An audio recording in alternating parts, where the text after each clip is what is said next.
전세 대출이 문제인 거지 전세 제도는 너무 완벽하게 민간에서 만들어진 제도입니다. 도리어 이거를 보호해줘야 되는데 갑자기 이걸 망가뜨린 거죠, 정부가. 제가 항상 말하지만 전세 대출이 대한민국 부동산의 암덩어리라고 하는 거고요. 전세 제도는 그냥 놔두면 돼요. 정부가 개입하지 않고. 알아서 이게 시세가 1억이면 전세 누가 9천에 들어가 있어요. 보증서니까 9천에 들어가는 거예요. 내가 생각해도 이건 좀 너무한 것 같다. 한 6, 7천이 맞는 것 같다. 서로 판단하니까 전세 가격이 어떻게 되겠어요? 적정선에서 합을 보게 되잖아요. 근데 지금은 그게 아니잖아요. 내가 돈이 없어도 전세 대출 받아서 이자만 낼 능력이 있으면 5억이든 10억이든 상관이 없는 거예요. 걔가 10억이니까 매매가가 더 올라가잖아요. 전세 대출 제도를 없애자고 하는 사람이 대한민국 부동산 거품을 잘 아는 분들이에요.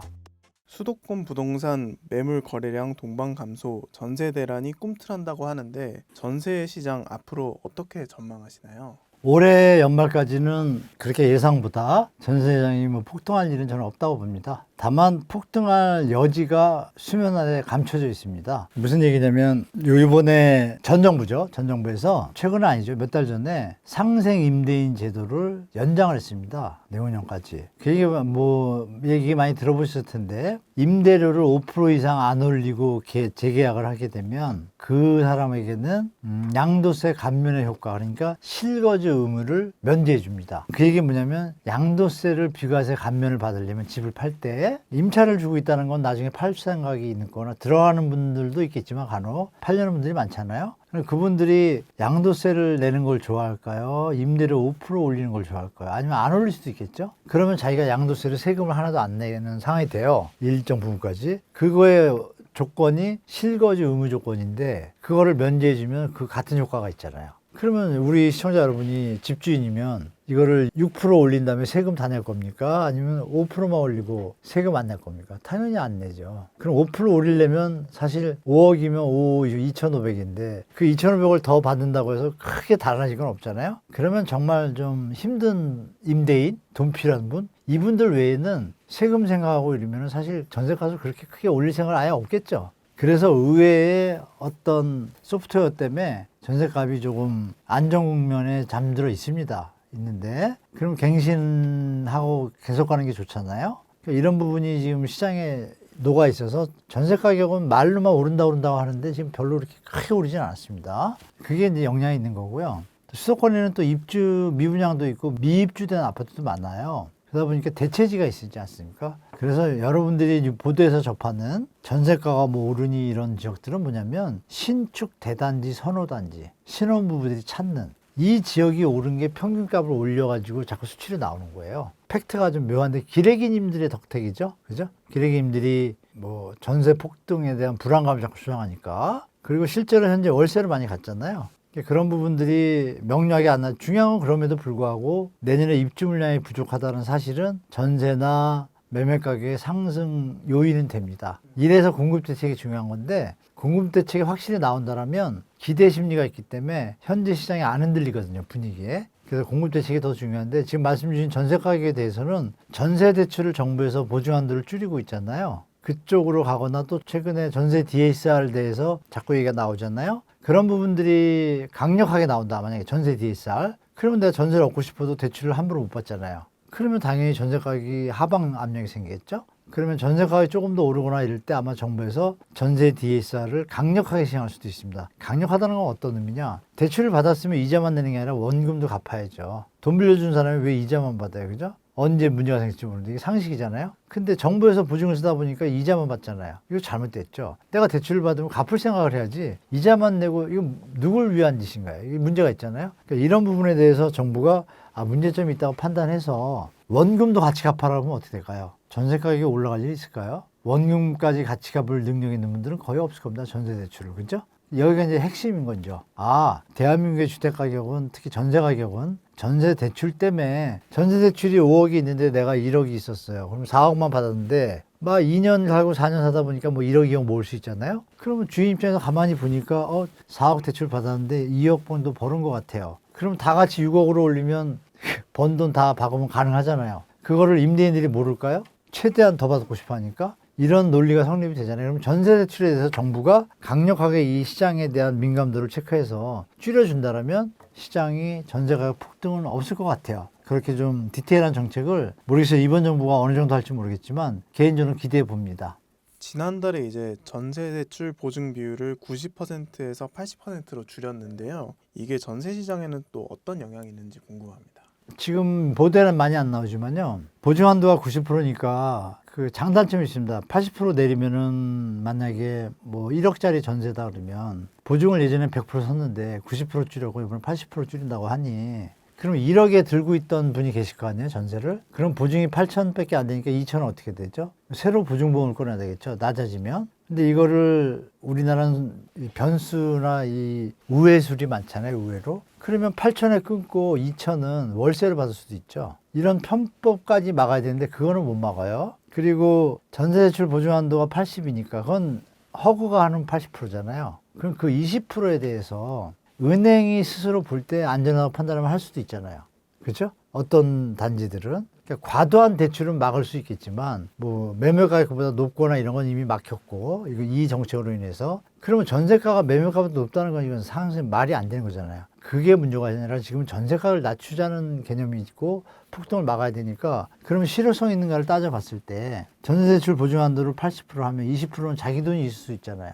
여러 가지 변수가 있어서 심리적으로는 시장에 하방 압력을 준다라고 우리가 느끼고 저도 효과는 분명히 좀 있어요. 근데 그 정도가 시장을 잡을 정도의 수준은 안 된다. 이건 먼저 인지하셔야 되고 반면에 다주택자분들이 지금 괴로울 수 있습니다. 지금 만약에 90% 낮춰가지고 1억짜리를 갖다가 9천씩에 들어있는데 8천으로 낮춰야 되잖아요. 근데 주위가 시세가 내려가면 어떻게 돼요? 낮출 수밖에 없잖아요. 그럼 1,000만 원은 돌려줘야 되죠. 1,000만 원씩 뭐 임대사업자가 하면 집이 20개 있다 그러면 2억이 필요하잖아요. 갑자기 그 돈이 있을까요? 제가 볼 때 없는 경우가 많아요. 그러면 본의 아니게 그냥 파산이죠. 못 돌려주니까. 그러면 임차인도 불편하고 임대인도 불편한 상황이 되지 않습니까? 그러니까 이런 부분에 대해서도 또 다른 문제가 될 수도 있어요. 그러니까 전세 대출 보증 한도를 줄이려면 차라리 그냥 50% 확 줄여버리는 거예요. 제대로. 그러면 전세 가격은 분명히 내려가겠죠. 누가 봐도. 그건 못하고 있잖아요. 조금 그렇진 않겠지만 기득권 카르텔들의 작품이 아닌가 80%가 굳이 내리려면 70% 내리면 되지. 그렇죠? 그러면 전세시장 바로 안정되잖아요. 그 능력이 없으면 집이 매물로 나올 거고 그죠? 그 정도 나온다고 나라가 망하지 않거든요.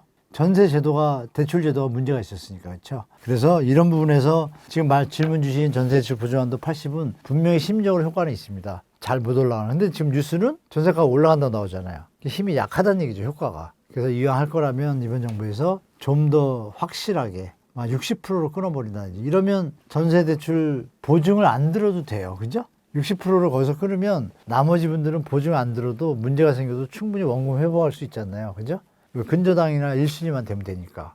이런 정책의 대변환이 필요할 때입니다. 지금 그래서 지금 말씀 주신 80%는 분명히 효과는 있지만 전체적으로 갑자기 전세가를 낮추거나 이럴 일은 없다라고 말씀드릴게요.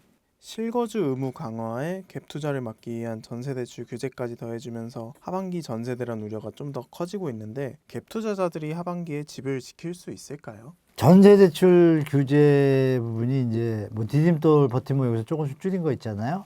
그러면 그게 왜 전세 대란으로 이어지는지에 대한 명쾌한 알고리즘이 없습니다. 기사들이 그냥 이렇게 쓰잖아요. 그럼 전세 대란이라고 할 정도라면 집을 못 구하고 못 봐야 되는데 그러진 않습니다, 지금. 그냥 비싸다고만 하는 거잖아요. 갈 수는 있고. 도저히 못 사게 되면은 예전에 1982년도에 임대차법 바뀔 때 극한 상황이라는 거는 대란이건 진짜 환란이 일어난 거잖아요, 표현이. 그러니까 이 표현을 쓰는 기대기님들이 나쁜 거예요. 왜 전세 대란이라고 합니까? 전세 상승 그냥 이렇게 쓰면 되잖아요. 그죠? 대란 아니잖아요. 근데 마치 그걸 대란화 시켜버려요. 불안감을 조장하고. 그래서 제가 볼 때 전세 대란은 아까도 말씀드렸지만 상생 임대인 제도가 있기 때문에 그럴 정도 수준까지는 안 간다. 우리 전세 대란 기억나는 건 언제예요, 여러분? 2020년도, 21년도 영끌하면서 뭐 매물이 심할라, 전셋집을 줄 서가지고 예약을 해서 보고 이런 과도한 기사들이 나왔었잖아요. 그러면서 불안감이 막 폭증하면서 갑자기 전세가격이 폭등을 했잖아요. 물론 임대차법 개정도 한 몫을 한 거고. 근데 지금은 그런 건 없잖아요. 그 전세 매물이 없어야 되잖아요. 있잖아요.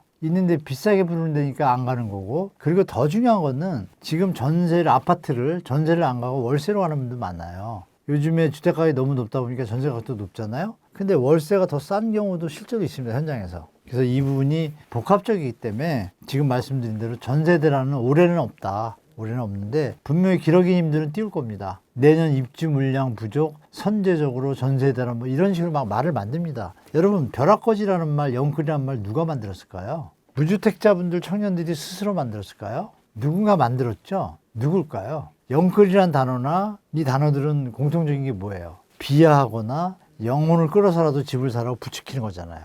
둘 다 뭐예요? 기득권들의 단어에서 나온 거죠. 바라보는 입장에, 그죠?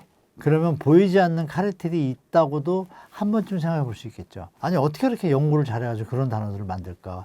벼락거지, 뭐 영끌, 또 뭐 얼죽신도 나오고, 뭐 여러 가지 단어들이 막 나오잖아요? 가끔 가다가는 이제 학자들이 하는 말도 있죠, 줄여서. 근데 우리 쭉 이어서 보면 조금 이상한 누군가 만들었는데 누군지 원작자는 없어. 이런 걸 생각해 보시면 전세 대란이라는 단어도 누가 만들었을 거고, 월세 난민이라는 단어도 들어봤잖아요. 월세 난민이 어디 있습니까? 정말 나쁜 기록이죠. 월세 살면 월세 사는 거죠. 내가 임차, 전 세계 그러면 임차인들은 다 난민인가요? 다 월세 살고 있는데 이런 단어를 만드는 몹쓸 어떤 사람들이 있다는 얘기죠. 특히 기레기님들이 자꾸 그런 표현을 자꾸 쓰잖아요.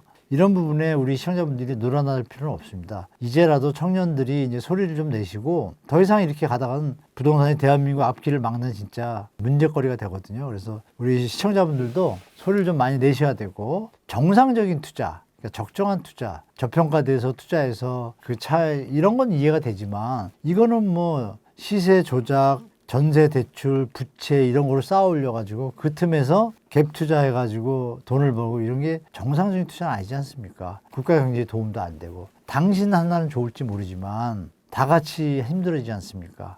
그런 분은 사실 국가에 도움이 될까? 저는 안 된다. 개인적으로는 이해돼요. 개인적으로 국가가 만들어놓은 틀에서 내 개인 재산 불리겠다는데 뭐 맞죠? 욕할 수는 없습니다. 다만 그 행위가 반복돼가지고 공익에 피해가 주는 게 많다고 생각되면 문제가 있는 거죠. 지금 그런 상황이 됐으니까 자꾸 갭 투자라고 안 하고 갭 투기라고 바뀌고 있는 겁니다. 그래서 그런 부분을 생각해 보시면 전세 대란이라는 용어도 누가 만들었을 거고 아직 일어나지도 않았습니다. 전세 대란이면 전세 얻을 돈이 없어야죠. 돈이 없거나 전세 물건이 없거나 그럼 월세를 쫓겨나거나 길바닥에 살아야 되잖아요. 그게 대란 아니에요? 과격한 단어로 여기에 프레임에 불안감을 느끼실 필요 없다고 말씀드리고 그래서 저는 하여간 여하튼 전세 대란은 올해는 없다고 보고요. 내년에는 조금 가능성이 있습니다. 서울 입주 물량이 적어서 그걸 가지고 또 언론에서 조금 과대 보도를 하다 보면 일시적으로 그런 현상이 있을 수는 있다고 봐요. 그러면서 집값 올리면서 또 영끌한테 집값 넘기는 이런 형태가 이어질 수 있지만 다행히 정부가 대출 규제를 유혹으로 막아놔서 그 펌핑임은 약해지겠죠. 좀 연결됩니다. 그래서 전세 대란은 올해는 없다. 내년에는 일어날 수 있다라고 말씀드리겠습니다. 대란은 아니죠. 엄밀히 말하면 전세 얻기 어려운 게 뭐 생길 수도 있다라고 말씀드리겠습니다.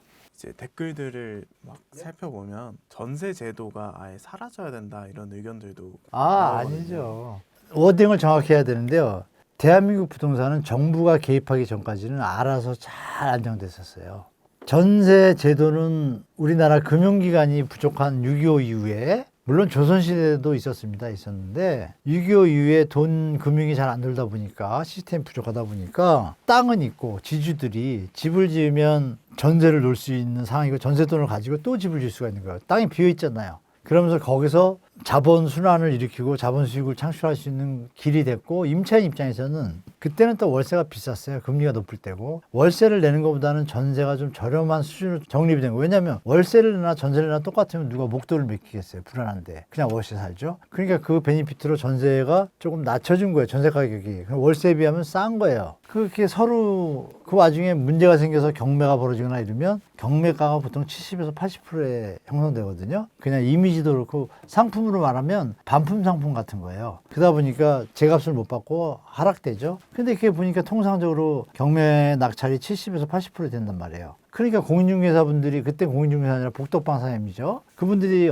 딱 보니까 어때요? 상례상 이거는 70% 넘으면 위험한 거예요. 원금이 손실 보겠어요. 그러니까 60% 잘해야 70% 여기서 끊긴 거예요. 자체 돈으로. 그런데 지금은 어때요? 나라에서 100%를 대출해 주니 문제는 전세 대출이 문제인 거지 전세 제도는 너무 완벽하게 민간에서 만들어진 제도입니다. 그죠? 도리어 이거를 보호해 줘야 되는데 갑자기 이걸 망가뜨린 거죠. 정부가. 제가 볼 때. 그래서 제가 항상 말하지만 전세 대출이 대한민국 부동산의 암덩어리라고 하는 거고요. 전세 제도는 그냥 놔두면 돼요. 정부가 개입하지 않고. 알아서 얼마나 우리 국민들 똑똑하십니까? 알아서 이게 시세가 1억이면 전세 누가 9천에 들어가 있어요. 보증 쓰니까 9천에 들어가는 거예요.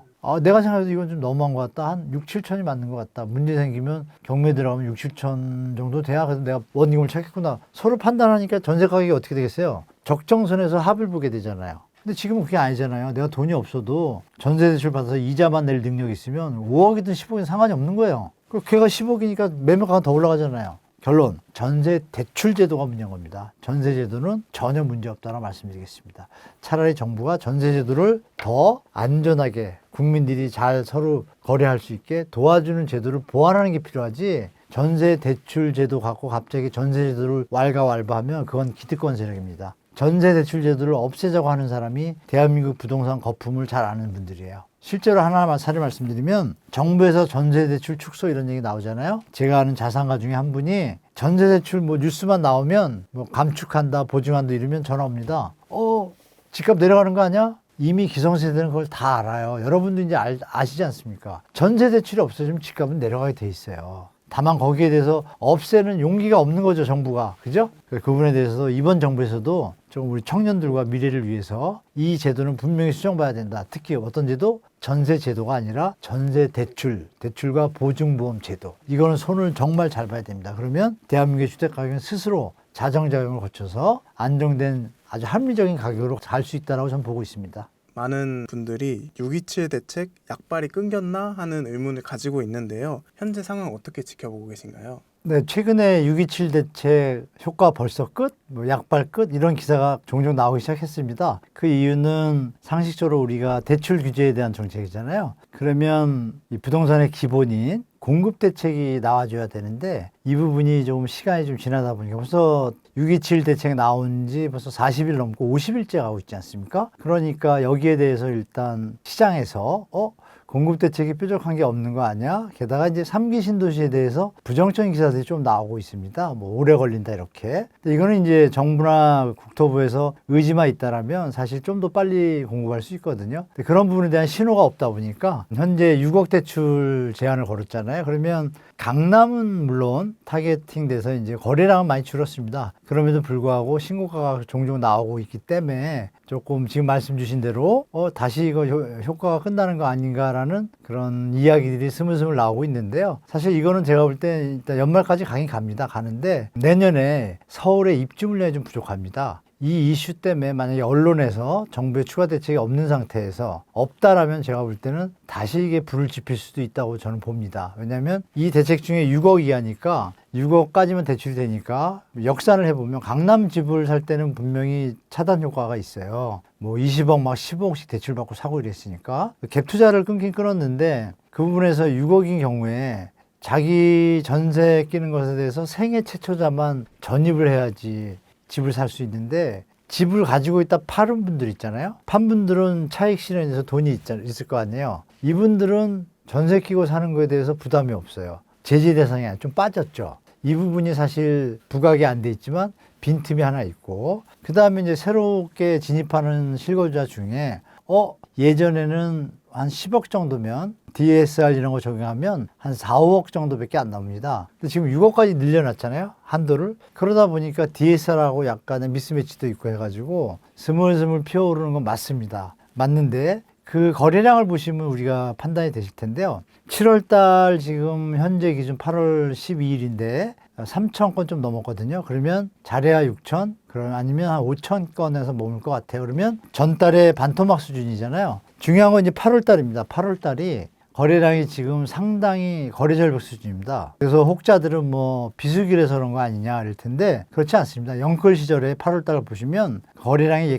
뭐 최대를 찍었습니다. 그러니까 시장이 비수기의 영향은 10%밖에 안 되고 정부의 대책에 이은 영향이 지금 나타나고 있는데, 그러니까 8월 달에 만약에 공급 대책에 관련되거나 대출에 대한 추가 대책이 나온다라면 시장은 다시 한번 조정을 연착륙 방향으로 갈 것 같아요. 그런데 지금 아직 발표가 안 나왔으니까 여러분들은 뭐 지금 조급해 하실 필요는 전혀 없습니다. 없고 이번 대책 충분히 기다려 보시고 아마 늦어도 추석 전에, 그럼 9월 달, 빠르면 8월 달 안에 발표할 수 있을 것 같습니다. 제가 볼 때. 그럼 그거 보시고 시장에 대처하시는 게 좋겠습니다. 최근에 유튜브에서 부동산 시세 조작 의혹이 좀 나오고 있는데요. 이제 어떻게 나오게 된 것인지 배경에 대해서 설명 한번 부탁드리겠습니다. 현재 대한민국 부동산 가격을 알 수 있는 곳이 실거래가 제도잖아요. 그래서 신고를 하게 돼 있고 거래한 날로부터 다음 달 한 달 내에, 그러니까 만약에 6월 1일 날 했으면 7월 말일까지 하면 돼요. 6월 말일 날 했어도 7월 말일 이때까지 신고하면 되거든요. 그러면 6월 1일 날 신고를 했는데 만약에 5억짜리 집인데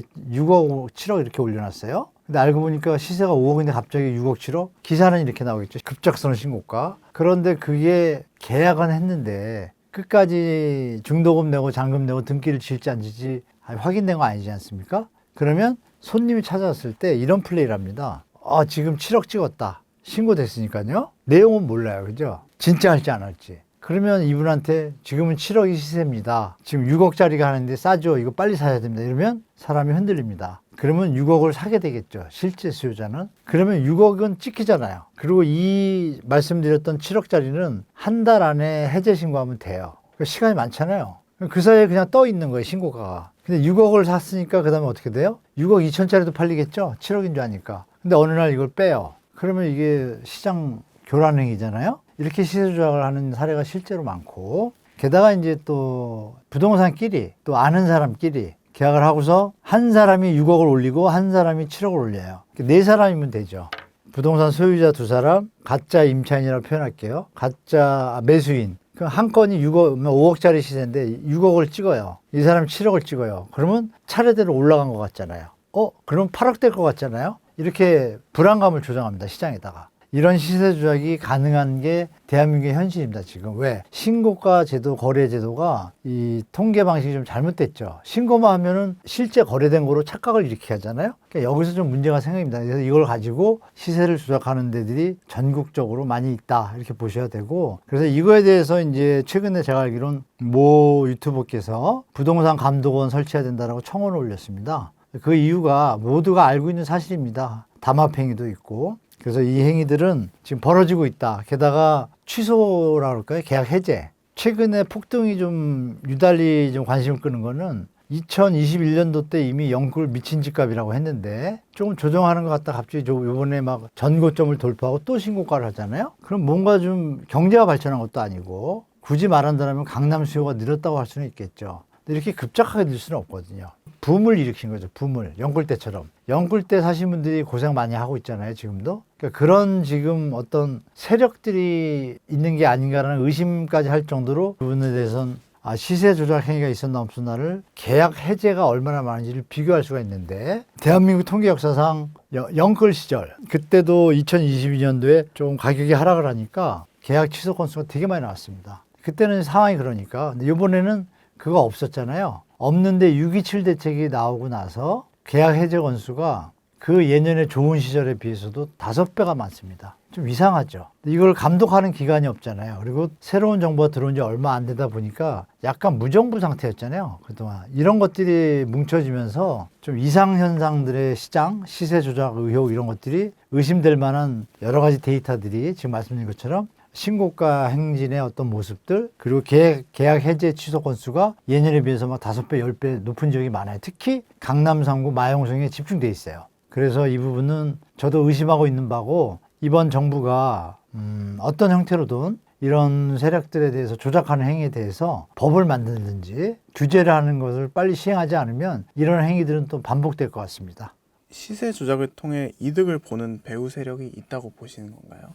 있다고 보는 게 아니라 실제로 있지 않습니까? 일단 공인중개사도 이득을 볼 수 있겠죠. 뭐 다 그런 건 아니지만 참여한 사람들은 그런 행위에 만약에 참여했다라면 당연히 수수료가 올라가고, 만약에 공인중개사가 그쪽에 집을 갖고 있다, 자기 집값 올라가고, 이렇게 볼 수도 있고, 갭 투자하신 분들 입장에서는 올라가면 좋잖아요. 이득을 보죠. 근데 그 이득을 보는 사람은 소수인 반면에 대부분의 1주택자, 2주택자나 무주택자분들은 박탈감을 느끼겠죠. 그러니까 너무 국가 경제에는 도움이 안 되는 잘못된 현상이 지금 나타나고 있다고 저는 보고 있습니다. 예. 이번에 대주주 여권 양도세 50억에서 10억으로 내린 게 부동산 카르텔이 배후에 있었다, 뭐 이런 그것도 있더라고요. 저도 가능한 뇌피셜이라고 생각합니다. 왜냐하면 좀 뜬금없죠. 사실 어떻게 보면 주식시장에 찬물을 끼얹는 대책인데, 대통령이 한 것도 아니고 그 정책위장인가 그분이 하셨잖아요. 민주당 내에서 뭐 찬성이 많았던 것도 아닌 걸로 알고 있습니다. 갑론을박도 되게 많았고 어떻게 보면 정책의장이라는 그런 권한 때문에 밀어붙인 것도 없지 않아 있어 보여요. 물론 거기에서 뭐 저번 정부에서 100조가 세수가 뻥커가 났고 그래서 세수를 뭐 보완한다는 이런 얘기를 사족을 좀 붙이긴 했어요. 그런데 굳이 왜 여기다 부자 감세 부동산은 많이 했으면 그쪽을 먼저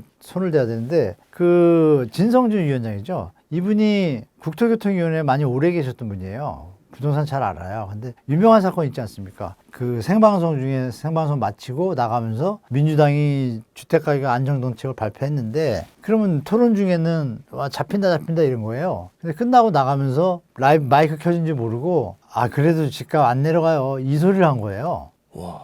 그분이 이분이에요. 이번에 양도세, 주식 양도세 그 한도를 내린 거. 좀 이상하죠. 지금 말씀 주신 대로 결탁된 거 아니라는 의심을 받을 만한 행보들이 좀 나타났잖아요. 이어서. 그래서 저도 좀 의심스럽긴 합니다. 도대체 의도가 뭔지. 그래서 지금 주식 양도세 부분이 진짜 이와 연관된 분들이 작업을 해서 된 건지 아닌지는 제가 알아볼 수는 요즘 유행하는 압수수색 하면 나오지 않을까요? 라고 생각합니다. 그래서 분명히 의심은 간다. 저도 이렇게 말씀드리겠습니다. 후속 대책이 곧바로 나올 줄 알았는데 조금 늦어지는 이유가 궁금한데요. 이유가 어떻게 생각하실까요? 늦어지는 이유는 좀 방송에서는 적절하지 않을지 모르지만 일단 국토부 장관이 늦게 임명이 됐죠. 7월 말일 날 취임한 거로 제가 알고 있습니다. 그러면 2달 동안 공석이었다는 얘기죠. 물론 이제 전 정부의 박상우 장관이 이어서 했지만 어떤 정책의 미래를 볼 때는 부적절했죠. 계속 있는다는 게. 빨리 바뀌고 빨리 대처를 해야 되는데 왜 늦게 됐는지는 아무도 모릅니다. 다른 장관 다 교체될 때 국토부 장관하고 딴 한 군데 장관 두 장관만 좀 늦어졌죠. 민감한 데입니다. 거기도 문체부 장관인가로 제가 기억을 해요.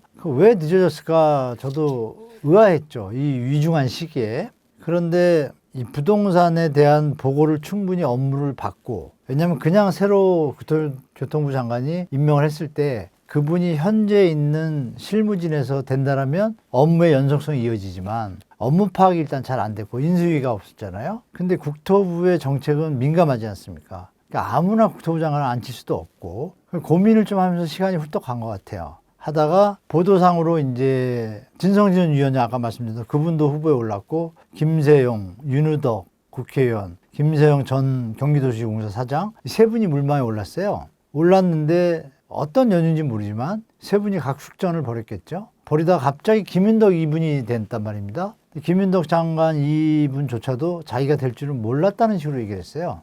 그러면은 부동산 정책이 1번이 아니라 전체적인 큰 그림을 다시 그리고 싶어서 시간이 허비되는 걸 알지만 늦게 뽑았던 것 같아요. 그러면 김윤덕 장관 이 양반은 옵티마이징이라고 하죠. 최적화. 어떤 사안이나 조직에 대해서 그런 리더십이 강하다고 평이 나 있더라고요. 그 실제로 청문회에서도 자기가 전문가는 아니다라고 자평을 하고 자기는 그 대신에 리더십은 있고 실무진들의 얘기를 듣는 편이고 조직 그 설계를 좀 잘한다라고 또 자평을 해요. 그 얘기 뭐냐면 전문가 의견과 실제 업무 실무관들의 얘기를 충분히 자기가 습득을 해서 대책을 세우겠다는 뜻으로 들립니다. 그런 부분에서 이 장관이 늦게 된 이유가 고르다가 이재명 대통령이 뭐 면담을 한번 했겠죠? 그러니까 뭐 최적화나 이런 얘기들에 대해서 서로 대화를 나눴을 거고 의식에 대해서 서로 나눴을 거고 그분에 대해서 또 이 김윤덕 장관이 여야 관계가 조금은 양호한 분인 것 같아요. 제가 보니까. 그러면은 전문성은 혼자서 할 수 없잖아요. 국토 정책은 또 혼자서 다 못하고 그런 걸 감안해서 전문가보다는 전문가를 아우를 수 있는 대상을 찾다 보니까 늦어진 것 같습니다. 근데 너무 늦었어요. 두 번째 아쉬운 점은 너무 늦었으면 그 청문회 과정 속에서 업무 보고도 받고 나름 소신을 많이 얘기했잖아요. 그러면 되고 나서 앞으로 어떻게 해나가겠다. 되고 난 다음에요. 청문회 할 때 한 얘기는 의미가 없잖아요. 되고 나서 취임사에서도 뭐 명료한 얘기가 없고 했던 얘기 또 하고 그러면 제가 볼 때 한 일주일이나 있다가 어떤 계획이나 신호 시장에 줘야 되는데 그게 좀 늦어지고 있죠. 뭐 취임한 지 지금 한 열흘 넘었으니까 그러면 늦어도 20일 한 달 안에는 뭐가 나올 것 같아요. 추가 대책이. 근데 이분 성격이 뭐 약간 디테일에 강하다고 하는데 문제는 또 잼버리 대회를 망친 장본인 중에 한 분이잖아요. 이분이. 이 공동위원장인데 그중에 한 분이 이분이었단 말이에요. 그러면 이 부분에 대해서도 의아함이 좀 생깁니다. 저는 개인적으로. 그래서 어쩌면 이재명 정부 정책이 잘못 갈 수도 있다라는 조금 우려는 들긴 들어요. 그러나 청문회 전체 그 워딩, 그러니까 발언들을 종합해 보니까 최선을 다해서 전세 대출의 문제점도 충분히 인지하고 있고, 전세 대출에 대해선 TF팀을 만들어서 방안을 모색한다 그랬고, 3기 신도시는 신속히 원인들을 파악해서 공급하도록 하겠다라는 두 워딩은 조금 진정성이 있는 것 같아요. 그래서 그나마 그래도 국토부가 우리가 기대하는 만큼의 획기적인 게 나오진 않더라도 기본을 할 수 있겠다라는 추측은 가능합니다. 그래서 그동안 여러 고민 끝에 선정이 좀 늦어진 것 같아요. 요번만 단기적으로 대책을 내는 것이 아니라 중장기적인 로드맵을 잡을 적합한 인물을 찾다 보니까 이분을 선정하지 않았나. 그러면서 시간이 좀 길어진 것 같습니다. 시장에는 도움이 안 되는 거였죠. 너무 늦었기 때문에. 그건 좀 아쉽습니다. 하반기에 이제 이런 정책이나 이런 게 약하게 나오면 또다시 시장이 급등이 나올 수도 있다고 보시나요? 추가 대책이 제가 생각할 때 준비는 많이 했을 것 같아요. 여러 가지 디테일이나 뭐 공급 방안 중에 오늘 기재부 장관이 모두 발언으로 했잖아요. 3만 원 정도 뭐 공급하는 거 1.5만 원에서 그런 발표는 사실 부적절했다고 봐요, 솔직히. 국민들이 원하는 건 그런 찔끔찔끔 대책이 아니고 종합적으로 이 새로운 정부가 국민 주권 정부라고 뭐 맨날 얘기하지 않습니까? 그럼 국민들이 뭘 원하는지를 정확히 안다라면 그런 거 발표 원하는 게 아니잖아요. 전체적으로 앞으로 부동산 시장을 국가의 발전을 위해서 어떻게 가겠다라는 로드맵을 원하는데 그게 좀 아쉬웠어요. 그래서 추가 대책이 기대가 좀 덜 되기 시작했어요. 만약에 정말 무주택자분들이 자기 자식이다 생각하면 어떤 정신으로 발언을 할까요? 근데 여러분 알아주셔야 될 건 이건 있습니다. 늘공이 있고 어공이 있잖아요. 늘공들은 그렇게 열심히 안 합니다. 물론 열심히 하는 분들 꽤 계세요. 근데 국토부는 제가 그 비중이 좀 적은 걸로 알고 있습니다. 왜냐하면 책임이 따르기 때문에 민감하거든요. 그러니까 창의적이지 못해요. 그래서 그런 부분에 대해서 추가 대책이 과연 전문가들이나 일반 시장에서 바라보는 시선에 획기적인 대책이 나올까? 저는 아니라고 봅니다. 그래서 이렇게 우리 경제 원탑이나 또 모든 유튜버들 중에 정상화론을 외치는 뭐 어떤 자들은 하락론자라고 하지만 하락론자가 왜 나왔겠습니까? 집값이 문제가 있으니까 나왔잖아요. 국가 경제를 위해서. 그분들이 계속 소리를 내면 그나마 정부에서 귀를 기울일까? 또 아니면 젊은이들의 여론 이런 것들이 만약에 추가 대책이 좀 약한 게 나왔다 하면 반응이 바로 나타날 겁니다. 우리 초반에 들었던 진보 정권이면 집값 오른다, 시즌2, 문재인2 이런 얘기 막 나올 겁니다. 그래, 그게 고민스러우니까 대책을 확실히 해야 되는데 시간이 좀 짧잖아요, 여러분. 그죠? 그래서 교통부 장관이 됐는데 자기도 모르는 정책을 발표할 수 없잖아요. 그럼 업무 파악하고 국토부 업무가 얼마나 많습니까? 그 와중에 부동산 공급 정책은 뭐 20일 만에 짤 수 있는 건 아니잖아요. 그런데 사실 짤 수 있습니다. 밤새고 딴짓 안 하면, 그쵸? 근데 뭐 국토교통부 장관이잖아요. 그러니까 교통 뭐 공항 가서 뭐 체크하고 일이 너무 많나요? 근데 지금 타임은 공급 대책에 올인을 해야 되는데 제가 지금 파악한 바로는 그런 고심은 없는 것 같아요. 제1차관이 공급 대책을 주로 주도하는데 2차관은 주로 국토교통부잖아요. 그래서 1차관은 국토 공급 뭐 이런 계획을 하고 2차관은 교통망 이런 것들을 하는 분장이 살짝 돼 있어요. 1차관과 1차관의 그 팀원들이 짜야 되지 않습니까? 머리 진짜 밤새워서. 국민들은 그걸 원하는데 제가 볼 때 차관님은 이제 오셨으니까 외부에서 전문가 영입됐잖아요. 그런데 그 밑에 있는 분들은 누구예요? 늘공이잖아요. 그럼 대충 무슨 말씀인지 이해되실 거예요. 그러면 차관님이 강력한 의지가 있거나 장관이 강력한 의지가 있거나 대통령이 강력한 의지가 없으면 특별히 심하게 기대할 건 없습니다. 다만 그나마 3기 신도시 공급 대책에 대해서 신속히 제고하겠다고 했으니 과연 그 결과가 어떻게 나올지는 좀 지켜볼 만합니다. 그래서 중요한 거는 분양가입니다. 공약의 분양가에 대해서 좀 고분양가를 낮추겠다고 했거든요. 이 부분에 대해서 연구를 기울이고 자기 자식처럼 생각한다면 좋은 추가 대책이 나올 텐데 그렇지 않고 새로 오신 차관님마저 늘공들의 그늘에 가려 그냥 가다 보면 그냥 평이한 대책이 나오겠죠. 그러면 시장은 또 들썩일 겁니다. 그래서 다시 한번 국토교통부 관계자들한테 부탁드립니다. 여러분이 무주택자라고 생각하고 무주택자와 청년들의 고통을 생각하시면 정말 우리 그 국가 돈으로 저희가 내는 돈으로 세금 받고 있잖아요. 월급 받으시고 정말 봉사한다 하시는 마음으로 좀 신경 써서 밤새서 일한다는 소리를 좀 듣고 싶습니다. 지금 그럴 때입니다. 대한민국의 미래를 위해서 국토교통부 계신 우리 실무진께서 정말 애를 써주시면 대한민국의 미래가 밝아질 것 같습니다. 제 개인적인 심정으로는 그냥 인센티브라도 드리고 싶어요. 좋은 정책이 나오면. 그런 게 좀 없다 보니까 봉사 정신으로 하셔야 되는데 삶의 가치라는 게 여러 가지가 있지만 제가 볼 때 국토교통부 여러분들의 대통령이 하시는 말씀처럼 여러분들의 1시간은 5,200만 시간이라고 하지 않습니까? 그런 정신으로 좀만 대통령 뜻에 따라서 추가 대책에 대해서 심혈을 기울여 주신다면 제가 볼 때는 정말 괜찮은 6.27 대책에 이은 좋은 대책이 나올 거라고 기대하겠습니다. 부탁드리겠습니다. 네. 향후 시장 방향에 대해서도 좀 궁금한데요. 어떻게 잡힐 것인지도 좀 궁금합니다. 이런 시장이.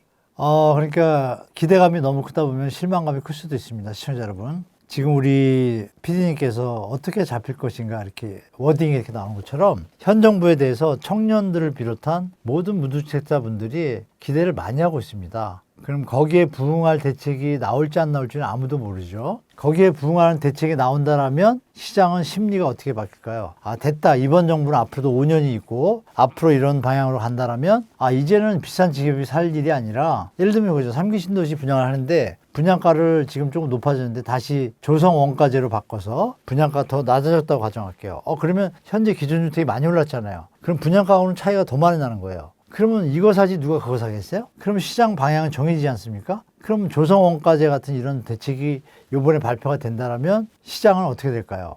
다 기다립니다. 정부를 믿고 기다릴 수 있어요. 그런데 그게 아니라 또 예전에 하던 것처럼 하는 척 수준? 3기 신도시 신속히 공급하겠습니다. 이런 말. 그게 아니고 3기 신도시가 현재 몇만 채, 18만 채인데 택시지구까지 하면 한 30만 가까이 되는데 이 대책에 대해서 몇만 원 현재 분양이 됐고 나머지가 이렇게 있는데 올해 안에는 몇만 원 분양하고 몇만 원 이게 지금 계획이 잡혔습니다. 그리고 분양가도 이렇게 낮춰갈 계획입니다. 이렇게 좀 명료하게 신호를 주면 국민들이 받아들이겠죠. 근데 추가 대책이 예전에 들었던 것처럼 황당무계한 270만 원 공급, 그것도 신속히 이런 약간 불투명한 형태 이러면 시장에서 신뢰를 있겠죠. 그래서 그 추가 대책이 발표가 언제 될지는 아직은 모르지만 기다려보면 추가 대책이 부실하게 나온다면 내년 지방선거하고도 연관되겠죠. 지방선거에서 참패당할 겁니다. 그러면 아마 정신 차리고 다시 대책을 잡을 수. 문재인 정부 때도 그랬잖아요. 전문가들이 공급 대책을 내야 된다 하는데 잘못된 업무 보고를 가지고 집이 충분하다 이런 이상한 관념을 가지고 업무에 임하다 보니 일이 터졌잖아요. 뒤늦게 공급 택지를 만들었어요. 이번 정부는 그러면 다 되어 있잖아요. 의지만 있으면 갈 수 있는데 이것도 안 한다? 그러면 의심을 사겠죠. 진보 정권이 잡으면 무조건 집값이 오른다를 증명해 주는 거잖아요. 그러면 어마어마한 비판과 함께 이 정부는 돌팔매질 비슷한 국민의 따가운 시선을 피할 수 없을 겁니다. 그래서 다시 한번 또 국토부 관계자들한테 말씀드리지만 진짜 국민을 위한다는 봉사 정신으로 국민들은 많이 힘들고 있습니다. 5,200만 시간, 여러분의 1시간이 그런 정신으로 조금만 임해 주신다라면 좋은 대책이 충분히 나올 수 있을 거라고 저는 믿습니다. 그래서 결론적으로 말씀드리면 다시 또 되돌아와서 좋은 대책을 꼭 발표해 주시기를 기대하고 있습니다. 만약에 안 나오면 시장은 좀 혼동스러워질 것 같습니다. 네. 지금의 규제가 2030 세대들의 서울 아파트를 살 수 있는 주거 사다리를 걷어찬 것이다라는 주장을 하는데 이 의견에 대해서는 어떻게 보고 계신가요? 주거 사다리를 걷어찼다고 일시적으로 느낄 수 있습니다. 왜? 내가 15억짜리 집을 들어가야 되는데 대출이 그전에는 한 10억이 되니까 내 돈 5억 갖고 들어갈 생각을 할 수 있죠. 6억이 되니까 못 들어가잖아요. 그러면 그분만 못 살까요? 딴 분도 못 살까요? 다른 분도 못 삽니다. 그럼 다른 분들이 안 사면 그 집은 어떻게 될까요? 팔릴까요? 안 팔릴까요? 그러면 가격을 낮출 수가 있겠죠. 자, 이건 장기적으로 봐야 되는 거고 일시적으로는 지금처럼 지금 못 들어가는 것 같잖아요. 그럼 우리가 부동산 정책은 한 달짜리가 아니잖아요. 만약에 이게 이어진다고 가정을 할게요. 그러면 우리나라 노동소득 수준이 있고 평균이 있고 갑자기 안 변하잖아요. 로또가 맞지 않는 이상은. 그러면 거기에 적정한 수준이 연봉 1억인 사람이 대충 계산하면 이것저것 빼고 하다 보면 3, 4천 모으잖아요. 10년이면 3억, 4억 모으잖아요. 그럼 그 비중에 맞춰서 6억이 대출이 되는 사람은 한정적이잖아요. 그럼 수요가 그만큼 줄잖아요. 줄면 가격이 어떻게 되죠? 그럼 얘가 15억짜리가 지금 10년 새 3배 올랐으니까 5억짜리가 15억 된 거예요. 얘가 10억이 된다고 무슨 문제가 있습니까? 문제가 되는 사람은 10억일 때 영끌한 사람들. 그 숫자가 많을까요? 전 국민의 숫자가 많을까요? 비교가 안 되죠. 그러면 정부가 지금 이 주거사다리를 찾다고 이상하게 표현한 거를 좋게 생각한다면 대출이 집값을 올리는 주범이니 대출을 줄이면 집값이 최소한 더 올라가지 않는 건 당연하고 내려올 가능성이 높아지잖아요. 시간이 계속 가면 갈수록. 여러분 만약에 대출이 없다고 생각하면 어떻게 될까요? 간단하게 집값 폭락합니다. 대출이 있어야 은행들이 먹고 살고 이 기득권 카르텔이 움직이는 게 시스템이 있잖아요. 이 산업, 금융자본, 산업자본주의의 목적이 있어요, 목적. 채무를 늘리는 거예요, 채무자를. 그래야 먹고 살잖아요. 이런 걸 생각해 보시면 주거사다리를 찬 것이 아니라 찬 것 같지만 10년 뒤에 여러분들이 집을 살 때 15억짜리를 10억에 산다고 하면 어마어마한 경제적 이득을 취합니다. 또 어마어마한 국가에 도움이 됩니다. 부동산 부채로는 산업생산 활동이 없어요. 다 투자해서 시세 차익 본 사람들 주머니에 들어가요. 은행 이자로 들어가고, 그렇죠? 국가에 도움이 안 됩니다. 그래서 전 세계 경제 위기의 90%가 다 부동산에 출발합니다. 그러면 이 정도 얘기하면 제 생각이 좀 이해되실 거예요. 그래서 주거사다리는 쉽게 말하면 또 뭐라고 표현할까요? 뭐 사례를 이쁜 걸 드리면 죽어가는 사람한테 마약을 주면 좋은 건가요? 나쁜 건가요? 헷갈리죠. 빨리 죽겠죠. 마약의 진통은 멈추는 것 같아요. 그죠? 그러니까 순간적으로 생각하면 안 된다 이거죠.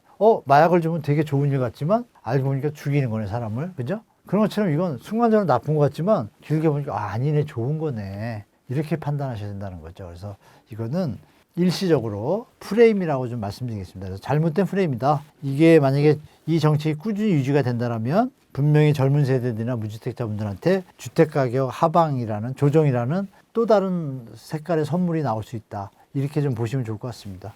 이제 많은 무주택자, 1주택자 분들이 집값이 좀 내려가기를 기대하고 있는데요. 앞으로 집값이 더 하락할 것으로 좀 보고 계신가요? 정부가 대출 규제만 잘하면요, 집값은 하락할 수밖에 없는 구조입니다, 지금. 여러분들이 많이 못 느끼시겠지만 5년 뒤에는 정말 이상한 새로운 시장을 맛볼 수도 있습니다. 지금 결혼상이 20만 쌍이거든요. 근데 제가 여러 번 딴 데서 말씀드렸는데 2033년 되면 한 11만 쌍밖에 반으로 줍니다. 그럼 수요가 반으로 준다는 얘기거든요. 그 얘기는 그 뒤는 더 줄겠죠? 인구 감소 뭐 얘기 많이 들으셨잖아요. 그러면 수요가 예전 같지 않잖아요. 이런 부분을 생각해 보시면 2012년도에 아파트가 135만 채예요. 월 거래량이 피크 2만 건 찍잖아요. 그런데 지금 세월이 흘러가지고 180만 채가 됐습니다. 13년 더 지나서 2025년에 서울의 아파트 숫자가 180만에 거의 다 달았어요. 그러면 135만에서 180만이 됐으면 45만 호가 된 건데 45만 원이면 30% 정도 되잖아요. 그죠? 30%의 아파트가 늘었으면 거래량도 최소한 10%는 더 늘어야죠. 그때보다. 그죠? 지금 보세요. 아니잖아요. 거래량이 더 줄었어요. 이건 뭐예요? 수요가 감소하고 있다는 반증이잖아요. 현상은 똑같지만 메이저리그는 똑같은 메이저리그인데 옛날에는 20팀이었다가 지금 10팀으로 쫄아드는 거예요. 그럼 그 뒤는 어떻게 될까요? 10팀이 수급되지 않는 한 점점 그 인기는 시들어지겠죠? 뭐 그런 모습도 한번 생각해 보시는 것도. 그래서 지금 2030, 40분들한테 좀 외람된 얘기지만 집 안 사도 여러분의 자식들은 괜찮을 겁니다라고 얘기합니다, 제가. 이것도 한번 좀 생각해 보실 필요가 있다. 그래서 지금 뭐 젊은 세대들의 미래에 대한 주택가격 전망에 대해서는 그 시기가 지금 올해 내년하고 후년이 입주물량 부족하거든요. 이때 뒤는 어떻게 될까요? 이것 때문에 지금 분양이 잘 된단 말이에요. 그때는 그럼 분양했던 게 입주가 되겠죠. 그리고 만약에 3기 신도시가 정보가 똑바로 한다. 그럼 3, 4년부터는 입주물량이 많아지죠. 그러면 젊은이들 숫자는 줄어든다 그랬잖아요. 그러나 총 30대에서 49세까지가 핵심 구매 연령인데 이 총량은 비슷해요. 근데 이번에 아시겠지만 30, 40대가 비중이 제일 많잖아요. 50대는 적고. 그러면 30, 40대가 준다는 얘기는 전체 볼륨은 같지만 분명히 수요가 준다는 얘기잖아요. 근데 그 뒤는 여러분 놀라시겠지만 10년마다 한 100만 명씩 줍니다. 이 지금 말씀드린 그런 것도 미래를 좀 보시면서 지금 너무 조급해하지 마시라고 좀 말씀드리겠습니다. 네. 앞으로 똘똘한 한 채 선호 현상은 어떻게 될 거라고 보시나요? 당분간은 가속화될 것 같습니다. 당분간은. 그런데 역으로 한번 말씀드리면 똘똘한 한 채라는 말은 그것도 누가 만들었을까요? 그럼 아까 제가 말씀드렸던 거랑 좀 이해가 연결이 되실 거예요. 그죠? 대한민국에 쓸어가는 집이나 사람이 살고 있지 않는 집을 빼고 똘똘하지 않은 집이 어디 있습니까? 다 똘똘하죠. 하자 부수가 조금 덜 됐고 뭐 여러 가지 차이가 있지만 똘똘하지 않은 집이 어디 있습니까? 똘똘하다는 거는 명석하다는 얘기인데 이걸 이상하게 어원을 붙여가지고 마치 투자 가치가 있는 거를 똘똘한 한 채로 의역하게 만들었잖아요. 지금 똘똘한 한 채, 내가 살고 있으면 다 똘똘하죠. 잘 살고 있으면. 근데 그 개념에서는 전원주택이 똘똘한 한 채인가요? 아니잖아요. 강남, 마영수 이 얘기하는 거잖아요. 이것도 프레임이잖아요.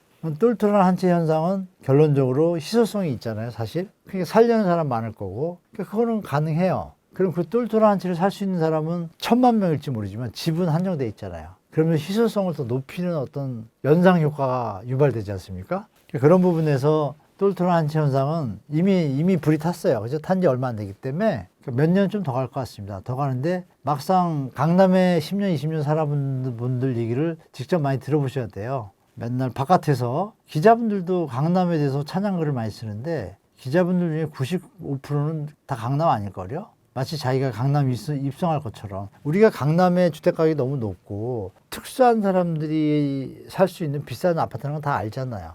근데 그거를 부동산에서 일반화시킨 거예요. 기러기님들이. 마치 누구도 강남 살 수 있을 것처럼. 그거 잘못된 거죠. 미국으로 말하면 비버리 힐즈하고 벨웨어라는 데가 최고가 주택이에요. 여러분, 집값은 한남동이 더 비싼 거 아시죠? 유엔 빌리지 근처에. 뉴스에 안 나오잖아요. 왜 안 나오죠? 투기하기에 적정한 대상이 아니거든요. 근데 강남은 이 프레임이 잡혔잖아요. 똘똘한 한치라는 프레임. 강남은 하나밖에 없어. 뭐 강남 파라군 뭐 이런 것들. 이런 것들이 모아지다 보니까 마치 튤립 버블처럼 튤립이 집값보다 비싸다는 게 말이 되나요? 그런 개념에서 보면 약간의 강남에 대한 광기가 불고 있는 건 사실이죠. 아니 어떻게 뭘로? 투기잖아요. 투기. 저는 그렇게 보기 때문에 똘똘한 한치의 개념에 대해서는 사실 저는 부정적입니다. 누가 만들었는지 모르지만 그 사람을 찾아서 물어보고 싶어요. 똘똘한 한채가 어떤 한채냐. 만약에 새로 지은 집인데 새로 막 공법을 되게 해가지고 비싸게 줬어요. 근데 얘가 저 강원도 산골에 있어요. 그건 똘똘하지 않아요? 아니죠. 그 주인이 볼 땐 똘똘한 거잖아요. 그러니까 이상한 프레임을 묘하게 엮어서 사람들을 선동하는 단어라고 저는 봐요. 그래서 그 단어에 대해서 저는 부정적이다고 말씀드리고, 그럼에도 불구하고 그 기득권이나 자산가들은 그런 게임에 축구를 싫어하는 사람들은 축구 EPL 리그에 미친 막 광분하는 분들이 이해를 못하는 것처럼, 또 기독교 개신교회 뭐 일부 종파가 누구라고 말하지만 이해가 안 되지만 그분들이 계시잖아요. 그런 것처럼 강남도 그런 분들이 계실 거 아니에요. 돈 벌어서 뭐해나 강남 입성의 목표가 내 인생의 목표가, 이런 분들을 우리가 인정을 해야 되잖아요. 근데 그걸 마치 나도 강남에 들어가야 되는데 비싸서 난 못 들어가는 대로 이상하게 치환을 시키잖아요. 이게 이제 잘못된 프레임인데 누가 만들었을까요? 점 플러스 기러기님들이 일조했을까요? 안 했을까요? 했죠. 그러면 뭔가 조금 퀘스천 한번 찍어볼만 하고, 그 전까지는 제가 강남에 투자 가치 좀 있다라고 말씀드렸는데 지금은 그걸 하느니 딴 걸 하겠다라고 제가 얘기합니다. 왜? 30억짜리 집이 월 임대료가 1억에 300에서 400 수준이에요. 수익률 따지면 1.2에서 1.5%밖에 안 돼요. 그럼 30억을 은행에 두면 더 버는데 그럼 목적이 뭐예요? 정상적인 자산활동의 수익률 개념이 아니라 내가 30억에 샀으면 40억에 팔아먹으려고, 이런 욕심이잖아요. 그걸로 지금 막 한없이 오르고 있잖아요. 그죠? 그러면 끝에 가는 케인즈의 바보 이론처럼 나보다 더 큰 바보가 있어야 사주잖아요. 그리고 전 시간의 인간처럼 자전거래 시세 조작이 움직이고 있잖아요. 그래서 좀 조심하시라고 좀 말씀드리겠습니다. 네. 다음으로 토어제 확대 가능성이 높은 지역을 좀 여쭤보려고 하는데요. 뭐 다 아시는 대로 마용성하고 광진 뭐 이렇게 몇 군데 되죠. 근데 묶는 건 역효과가 날 수도 있다고 봐요. 저는 솔직히. 그냥 놔두면 되는데 지금 이제 조정받기 시작했거든요. 금액이 20억대까지 근처까지 가니까 강남은 30억, 40억 가고, 그러니까 6억 대출을 묶었잖아요. 타겟은 강남이었지만 마용성도 타격이 있습니다. 그러면 사려는 사람의 숫자가 줄 거고, 일시적으로 요즘 이상한 패턴이 있어요. 매물이 감소한다는 기사가 뜨고 있습니다. 이것도 담합일 수도 있어요. 그러면 감소하면 난리가 나야 되는데 난리는 아직 안 났죠. 뭔가 좀 이상하죠. 그래서 이런 것들 볼 때 지금 질문 주신 것처럼 토어제 확대 가능성이 높은 지역이 있는데, 하나 더 생각하면 그냥 놔둬서 얼마나까지 가나 보자 하고, 묶었을 때 강남상과 마용성은 좀 다르잖아요. 묶었을 때 자 그냥 놔뒀는데 강남은 신고가 나오는 지역이 있지만 시간이 흐르면 조정될 거예요. 제가 볼 때 계속 가면 살 사람이 다 떨어지니까. 얘가 떨어지면 여기가 마용성이 이 가격인데 강남이 여기였어요. 얘가 좀 내려면 얘가 올라갈까요? 틀리잖아요. 그럴 수도 있잖아요. 근데 만약에 묶었다, 강남은 내려와도 같이 묶였잖아요. 강남이 내려와야 되는데 얘가 막 내려오려고 그러면 버티는 세력이 분명히 있습니다. 잘 안 내려오잖아요. 그래서 이게 장단점이 있는 것 같아요. 도리어 어떤 효과가 있어요? 나중에 풀리면 대박 난다 그러면 사람들이 안 팔 거 아니에요. 토어제를 묶였다는 건 역신호잖아요. 집값이 오를 수 있다라는. 그래서 이것도 잘해야 됩니다. 이 지정도. 아니면 이렇게 해야 돼요. 서울시 전 시내를 통으로 묶어야 돼요. 서울은 다 토지거래 하고요. 그러면 투기가 좀 없어지겠죠. 한 방에. 이제는 그런 시대가 된 것 같아요. 그걸 누가 거부할 수 있을까요? 그죠? 부동산의 문제점들로 인해서 여러 가지 사회 문제가 발생하는데, 일단 대한민국의 미래를 위해서 다 토지거래 허가 실수요가 아니면, 그러면 이런 건 얘기 나오겠죠. 아니 자유시장 자본국가에서 개인의 재산권 뭐 이런 걸 왜 막냐 이러는데, 헌법에 나와 있습니다. 공익에 우선해서 개인의 재산권을 제한할 수 있다고 나와 있잖아요. 지금 그럴 때예요. 그죠? 그 국토부가 정말 의지가 있다면 서울시를 전부 묶어보면 됐죠. 한 방에. 그 누구 문제 있습니까? 토지 거래한다는데 아니 투기하고 투자하는 것 같으니까 허가 안 해주면 어떻게 돼요? 무슨 문제가 있습니까? 무슨 딴 거 투자하면 되잖아요. 비트코인 하든지 금 사든지 하면 되죠. 왜 굳이 집에 매달리죠? 세력들이죠. 저는 그렇게라도 또 이렇게 하면 또 안티 많이 생길 텐데 제목이 경제 원탑인데 그 얘기 뭐냐면 예전엔 저는 강남에 가치가 있다고 얘기를 해왔습니다. 근데 지금은 너무 오버슈팅 돼 있다. 버블이 껴있다고 말씀드린 거고 역으로 지방은 지금 많이 조정됐잖아요. 집의 가치나 이런 거 볼 때 충분한 가치가 있는 수준이에요. 그러면은 지역 균형 발전이 만약에 시작된다. 정부가 강력한 의지, 강남 개발하듯이 대학교를 옮기거나 이런 형태의 모든 노력을 기울인다고 하면 지방이 안 살아날까요? 살아납니다. 그러면 지금은 역으로 정책에 맞춰서 지방에 투자할 수도 있는 거잖아요. 이런 흐름에 대해서 그러니까 결론은 정부 정책이 너무 중요하다. 뭐 가끔가다 정책 시장을 못 이긴다 그러죠. 새빨간 거짓말입니다. 정책을 이길 수가 없습니다. 정책이 왔다리 갔다리 하니까 못 이기는 거죠. 하나로 쭉 가면 시장은 다 순환이 되어 있습니다. 저는 그렇게 보고 있습니다. 집값이 이렇게 비정상적으로 오른 거는 거의 정책 때문이다 이렇게 이해해도 될까요? 네, 대한민국의 부동산 가격은 일설에서는 뭐 당연히 오르는 거 상식 아니냐고 얘기하지만 비정상적으로 올랐다는 거는 이미 증명이 됩니다. 지표로. 여러분들이 상승론자들이 항상 얘기하는 M2 대비 주택가가 오르게 돼 있다. 당연하죠. 화폐 가치가 떨어진 만큼 올라간 당연하죠. 그러면 그 비율이 맞아야겠죠. 예를 들면 GDP가 우리가 1,000억 달러였고 주택가격이 1,000억이었어요. 그러면 GDP가 2,000억이 되면 상식적인 경제 이론상 부동산도 2,000억이 되면 맞아요. 비중에 맞춰서. 근데 지금 M2는 우리가 한 2001년부터 20년 동안 400% 올랐다고 하면요. 집값은 거의 700% 가까이 올랐어요. 왜 더 오르죠? 대출과 정부의 정책 때문에. 저는 그렇게 봅니다. 전매 제한이 뭐 이런 것도 많잖아요. 그리고 양도세, 비과세, 특례 뭐 이런 거. 집을 샀는데 3년 동안 들고 비싸게 팔아도 세금 안 매겨요. 일시적 유퇴. 이런 제도들이 나쁘게 하면 투기, 투자하기 좋은 환경을 만들어줬잖아요. 이런 것들이 제일 영향이 컸다. 두 번째는 대한민국의 경제가 발전할 때 70년, 80년, 90년대까지 그때는 당연히 인구도 늘고 소득도 늘고 그러면 화폐 유통량이 많아지니까 집값이 올라가는 건 당연하죠. 그때는 조금 더 올랐는데 그때도 미친 집값이라고 했어요. 지금은 이건 미친 곱하기 3승인데 이상한 가격이라고 얘기하는 제가 이상한가요? 물론 상승자분들은 더 올라간다, 100억 간다 막 이래요.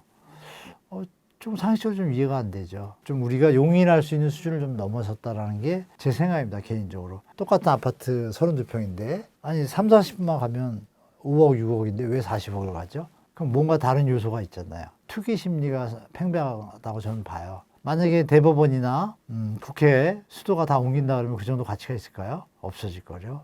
그렇게 말씀드릴게요. 제가 볼 때. 있으니까 버티는 겁니다. 네.